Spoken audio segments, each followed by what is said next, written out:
अमरावतीमध्ये विविध प्रलंबित मागण्यांसाठी एसटी कर्मचारी 9 ऑगस्टपासून बेमुदत संपावर जाणार आहे। याबाबत शासनाचं लक्ष वेधण्यासाठी अमरावती विभागातील कर्मचाऱ्यांनी घंटानाद आंदोलन केलं। अमरावतीच्या मध्यवर्ती बसस्थानकाच्या येथील हनुमान मंदिरात कर्मचाऱ्यांनी घंटानाद करून शासनाने मागण्यांकडे लक्ष देण्याचा इशारा दिला।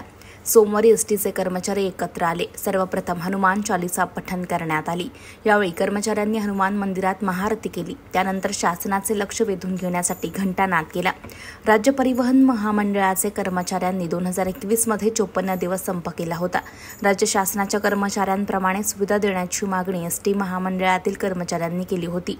त्यावेळी हे प्रकरण उच्च न्यायालयात देखील गेलं होतं।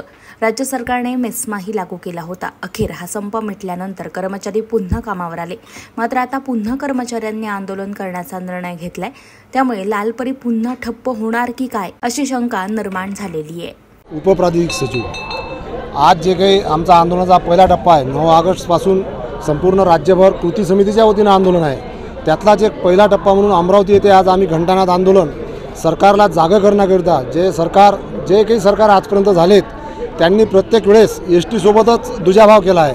म्हणून आमची मागणी आहे की जे काही राज्य सरकार कर्मचाऱ्यांना जे काही तुम्ही देता, वेतन देता, बाकीच्या गोष्टीला DA देता, त्या सगळ्या गोष्टी एसटी कर्मचाऱ्याला सुद्धा द्याव्या अशी आमची विनंती आहे।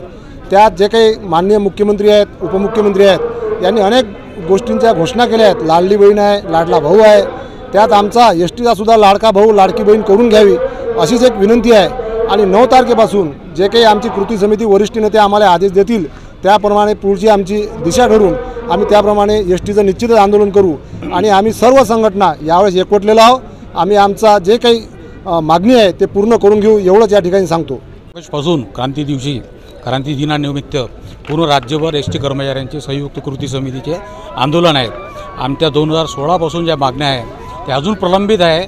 त्याच्याकडे प्रशासन लक्ष देत नाही, शासन लक्ष देत नाही। बाकीच्या डिपार्टमेंटला जे 7वा वेतन आयोग लागू आहे तो आम्हाला लागू झालेला नाही। आणि बऱ्याचशा आमच्या मागण्या आहेत त्या बोर्डावर तुम्हाला दिसेलच, निवेदन आपल्याकडे देतोच आम्ही। आणि आमच्या मागण्या पूर्ण झाल्याशिवाय आम्ही धरणे आंदोलन पूर्ण मागे घेणार नाही असे या ठिकाणी आज घंटानाद आंदोलन ठिकाणी मी आपल्या सर्वांच्या वतीने ग्वाही देतो। धन्यवाद।